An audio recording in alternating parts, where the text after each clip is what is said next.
De uma vez só, o governo Lula deu uma guinada à esquerda e manobrou sobre o mercado ao apresentar o conjunto de propostas para reduzir os gastos públicos e garantir o respeito ao arcabouço fiscal. Que as pessoas que ganham até 5 mil reais não paguem mais imposto de renda nesse país. O mercado, que estava pressionando tanto pelos cortes, queria que o reajuste viesse principalmente nas áreas sociais, em programas como o Bolsa Família e o BPC, o Benefício de Prestação Continuada. Depois de semanas de conversa e muita pressão de vários lados, o ministro da Fazenda, Fernando Haddad, fez um pronunciamento em cadeia nacional para anunciar que vai ter isenção do imposto de renda para quem ganha até 5 mil reais por mês, aumento da taxação para rendimentos acima de 50 mil reais mensais e alteração no regime de previdência dos militares.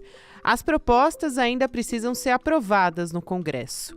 Parte do pacote exige mudanças na Constituição, que precisam tramitar por uma proposta de emenda constitucional, a famosa PEC. A previsão da equipe econômica é que os cortes tenham um impacto de 11 bilhões de reais em 2025. O mercado reagiu rapidamente, demonstrando toda a sua insatisfação.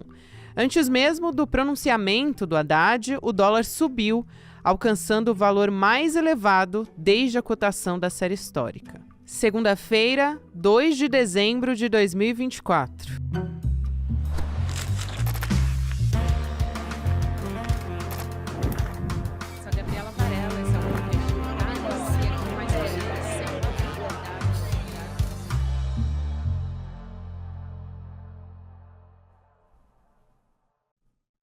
Olá, seja muito bem-vindo, seja muito bem-vinda. Eu sou a Gabriela Varelli, esse é o Videocast em Detalhes. E aqui, sempre com um convidado, uma convidada, a gente analisa uma temática, uma notícia importante do momento.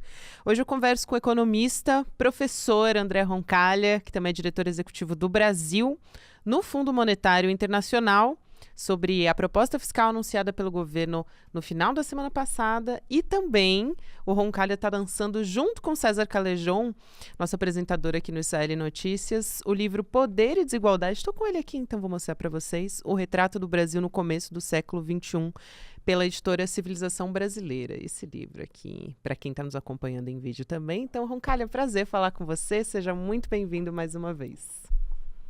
Prazer, como sempre, Gabi, estar aqui com você, discutindo esses temas, né, tão importantes, principalmente isso que veio acontecer recentemente. Vamos lá.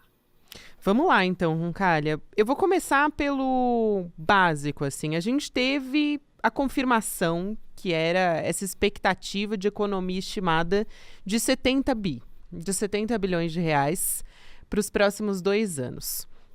Isso de acordo com o que o mercado estava esperando. Isso é um ponto importante, porque apesar de ser os 70 bilhões que o mercado queria, parece que a forma não agradou. Então, começando por aí, por que não agradou?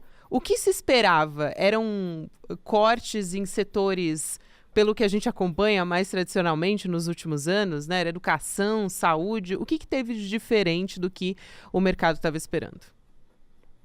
Perfeito. Eu acho que existia uma expectativa de um ajuste de um lado só, ou seja, apenas corte de gastos, e o que acabou vindo foi um pacote de contenção de gastos, ou seja, limitar o ritmo de crescimento dos gastos, e também um foco muito mais restrito do que aquele que o mercado esperava.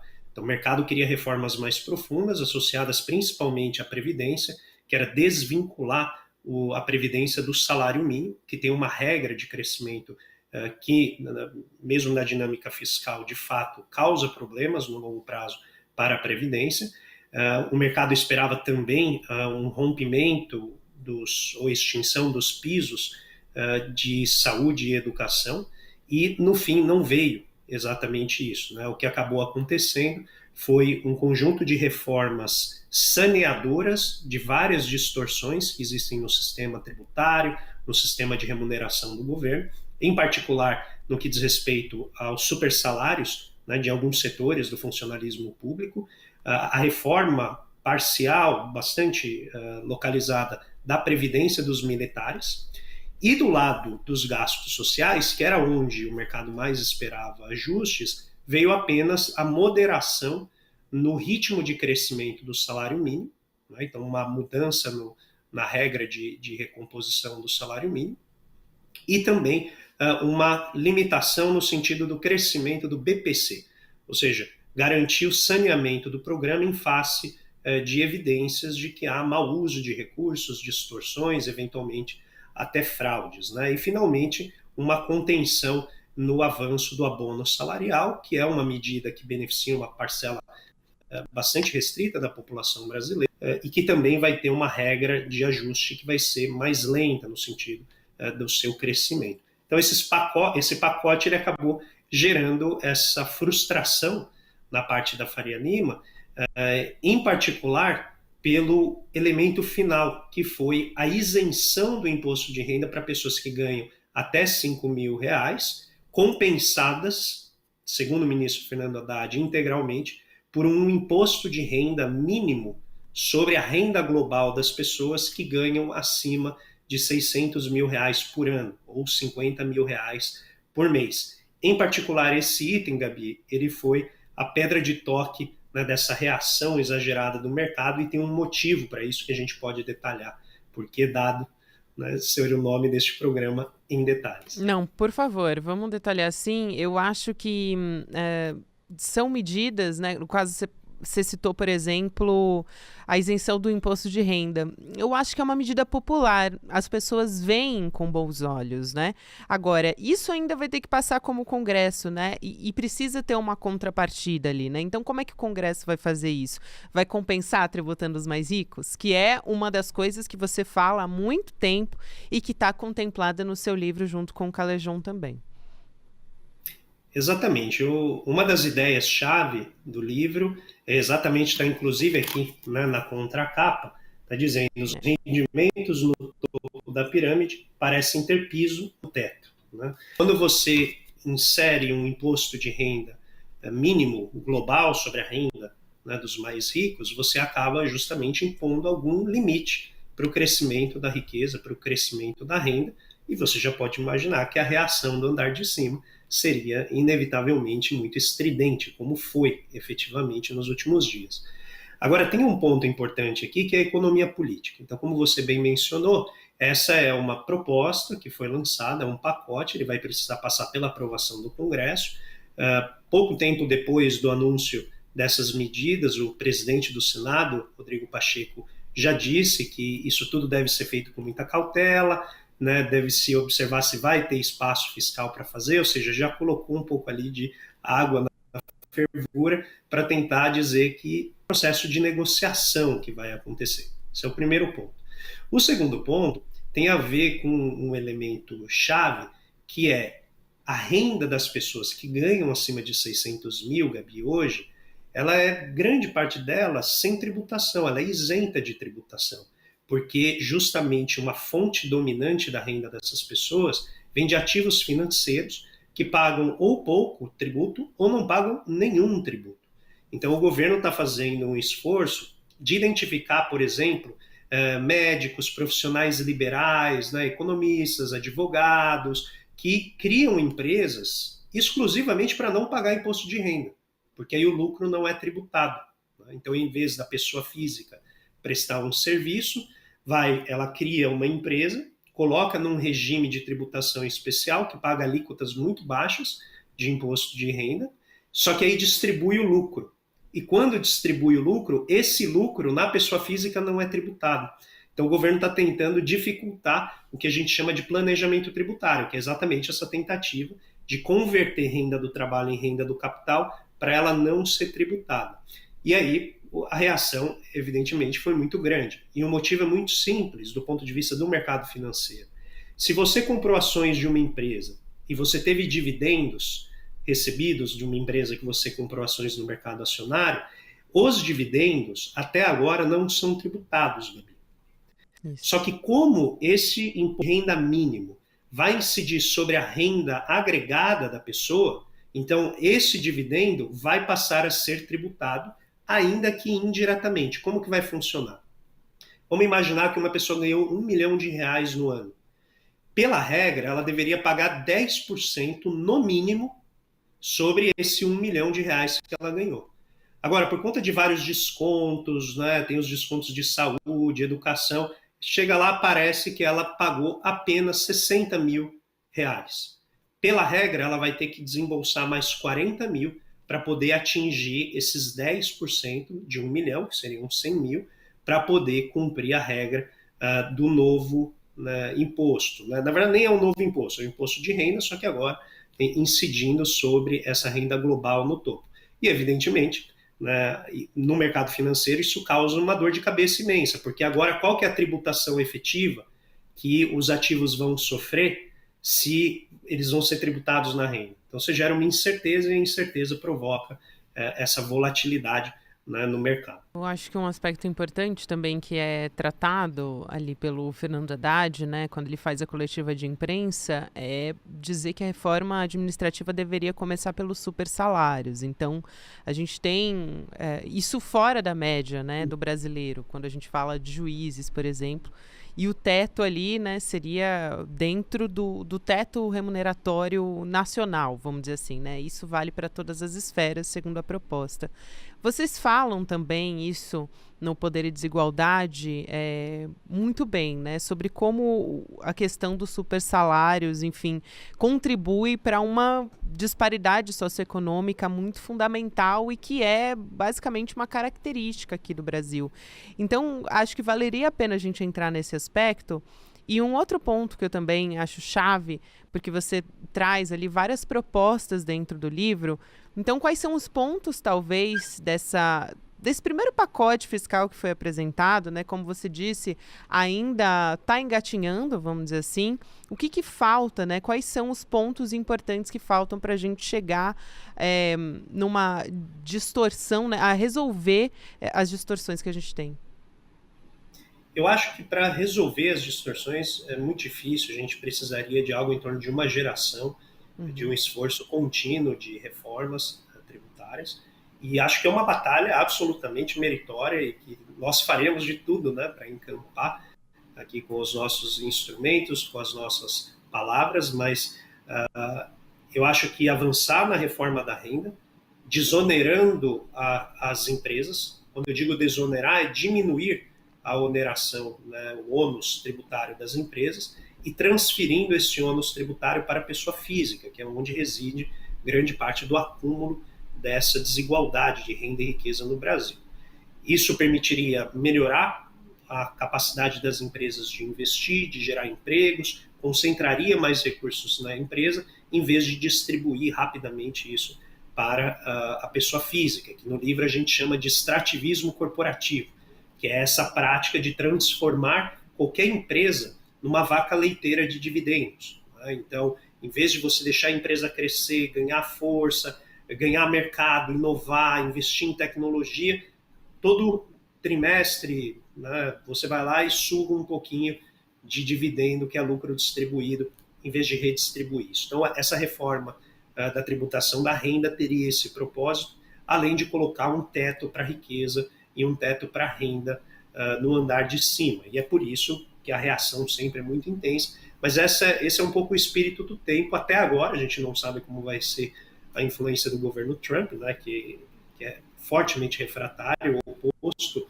a esse tipo de mas ainda hoje esse é a maneira como a gente está olhando para uma agenda progressiva.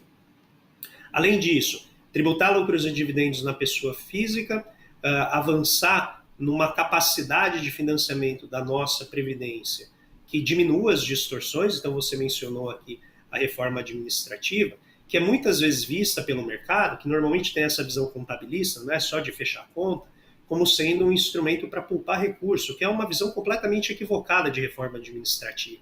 Porque uma reforma administrativa, ela busca ampliar a capacidade produtiva, a eficiência do Estado para entregar os serviços que a população precisa.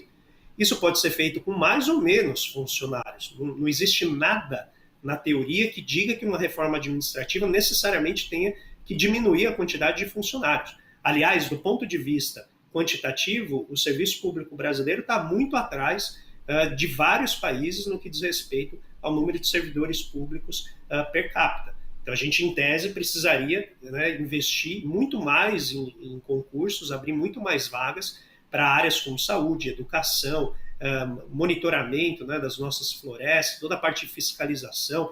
existe, de fato, uma drenagem muito forte em termos de funcionários públicos no Estado brasileiro, porém, que convive com algo que é extremamente anacrônico, que é esse conjunto de privilégios muito altos no topo das carreiras, em particular de alguns setores do serviço público. E aqui a gente sabe, o Poder Judiciário é onde existe um conjunto grande, mas o Poder Legislativo também. Então, o que ocorre é uma grande heterogeneidade dentro do serviço público, de maneira que você tem pessoas ganhando muito, nesse caso, muita gente ganhando acima do teto, que é o salário de um ministro do Supremo Tribunal Federal, que hoje está em torno de R$ 44 mil, pessoas ganhando 100 mil, 150 mil, porque se foi adicionando uma série de penduricalhos, outros tipos de bolsa, né, e auxílios que não figuram como salário. Então, essa medida ela poupa algum recurso, mas, na verdade, ela vai promover um aumento da produtividade do setor público, entregando serviços de qualidade e forçando as áreas do setor público a também inovar, a melhorar a sua capacidade de entrega. Isso tudo é que deveria ser considerado numa reforma administrativa e não essa visão simplória, né, de apenas poupar aí alguns trocados para poder fechar o déficit. Isso não é o propósito. E ele toca, Gabi, finalmente, em algo que aqui no livro, como você mencionou, a gente aborda, que é o camarote VIP da sociedade. Ou seja, esse setor da sociedade que tem os melhores empregos, acaba casado dentro desse camarote, então são pessoas já ricas, que têm os melhores empregos e já concentram a maior parte da riqueza. Então, isso coloca um freio tremendo à mobilidade social e acaba gerando esse grande desânimo que a gente vê com a juventude, que gastou tempo, dinheiro para cursar uma universidade e quando chega no mercado de trabalho acaba encontrando apenas empregos que exigem nível de ensino médio de qualificação, que é a maior parte dos empregos que a gente gera. Então é sobre todo esse arranjo que a gente trabalha como sendo essa gramática da desigualdade, um elemento organizacional que produz esse resultado. Essa é a primeira proposta, mas acho importante explicar como é que fica a questão do BPC e do Bolsa Família. A gente já teve, em 2023, um pente fino do Bolsa Família para conseguir identificar quem, de fato, é basicamente entregar um programa social para quem realmente precisa dele, né? E acho que o Haddad, quando ele fala sobre o BPC, né, o benefício de prestação continuada, que é esse que é pago a idosos, a pessoas com deficiência de baixa renda, o que ele quer, a proposta, né, é tentar ali identificar quem, por exemplo, tem muita gente que recebe por liminar judicial, isso acaba também trazendo algum tipo de benefício a quem não tem direito. Então, os peritos são quem dão um BPC, né, quem dão um benefício para quem realmente precisa. E acabou se estourando, eu acho que vale a pena dizer isso também, o orçamento do próprio BPC nos últimos anos. Então, os gastos do governo com o BPC estão crescendo há 2 anos, né? E aí, muita gente preocupada, o que vai acontecer com o BPC, com o Bolsa Família, enfim, basicamente a ideia é ter um controle melhor, né? Fazer um recadastramento, enfim, não sei como seria esse pente fino, mas para conseguir entender, né, aonde que seria um reajuste adequado para ser feito ali. Exatamente. O BPC ele vem passando, como ele reflete as demandas da sociedade, ele passa por ajustes, ele passa por transformações, principalmente na maneira como a população usa o programa. Então, ele é um benefício concedido a pessoas de mais alta idade, né? Então ele é focado nas pessoas da terceira idade, mas ele também serve como uma maneira de remediar pessoas que têm uma deficiência, seja física, seja psicológica, alguma dificuldade que as impede de trabalhar no mercado, né, de oferecer sua mão de obra, e então elas precisam desse auxílio do Estado. O problema, Gabi, isso o próprio ICL noticiou de uma maneira muito previdente algum tempo atrás, tem várias causas aqui. Uma delas é exatamente o fato de que houve uma mudança no mercado de advocacia que veio com a reforma trabalhista.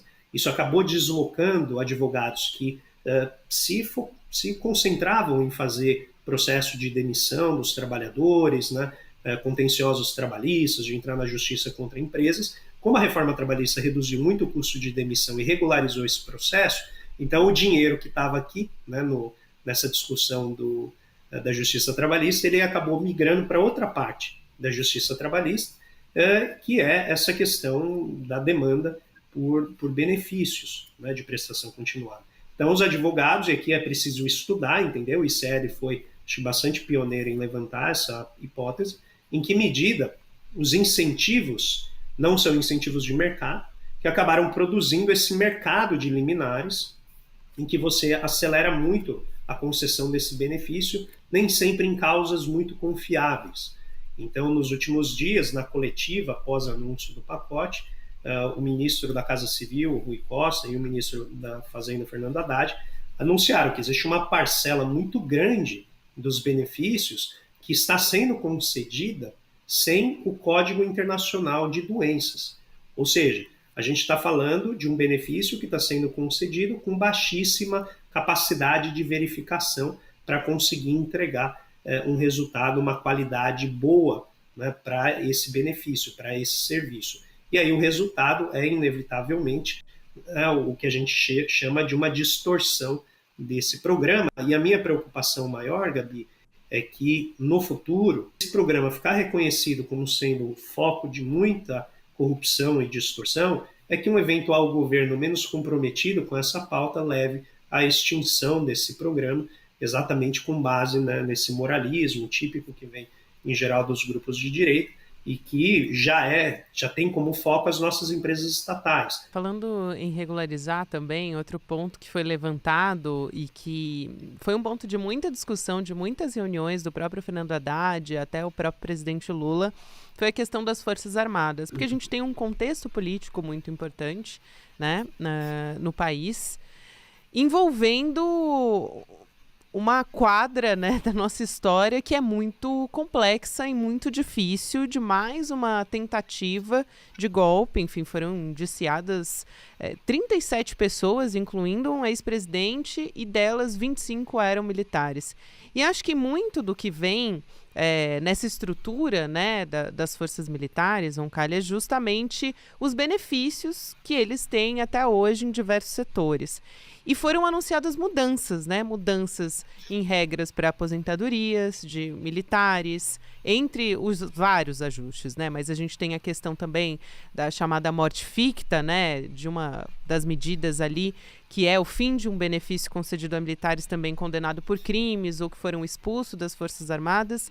Eu queria te ouvir um pouco a respeito disso, sobre como já faz tanto tempo que a gente ouvia falar a respeito disso, né? De algumas medidas que precisavam ser tomadas ou que precisavam ser colocadas em pauta, mas que de nenhuma forma ninguém queria mexer nesse vespeiro. Exatamente. Eu acho que no caso das Forças Armadas é importante a gente ter em mente que grande parte do orçamento é gasto com pessoal nas Forças Armadas. Só que elas são uma dimensão estratégica do nosso Estado, primeiro porque lida com defesa e segundo porque é altamente propensa ao desenvolvimento de tecnologias.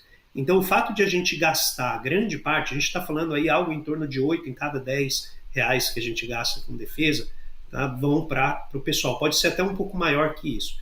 Mas, de qualquer maneira, é um setor que ele precisaria passar por uma reforma administrativa para poder concentrar o seu gasto na parte de inovação tecnológica, na parte de absorção de tecnologias estrangeiras por meio de convênios, por meios, né, de investimentos em áreas como monitoramento, por exemplo, das fronteiras, monitoramento da Amazônia, emissão de satélites para a órbita sideral, para que a gente possa, de fato, ter uma política de defesa digna do nome, não hoje, né, como a gente faz, que é uma extrema dependência de várias tecnologias estrangeiras, que no contexto de acirramento geopolítico expõe demais o Brasil a várias fragilidades. Isso aqui é um debate que está ocorrendo em escala internacional, Gabriel. Então, estamos falando de China, Índia, na própria Arábia Saudita, vários países que estão literalmente se apropriando dos seus sistemas de defesa nacional para poder justamente ter alguma independência com relação a essas big techs, né, essas grandes empresas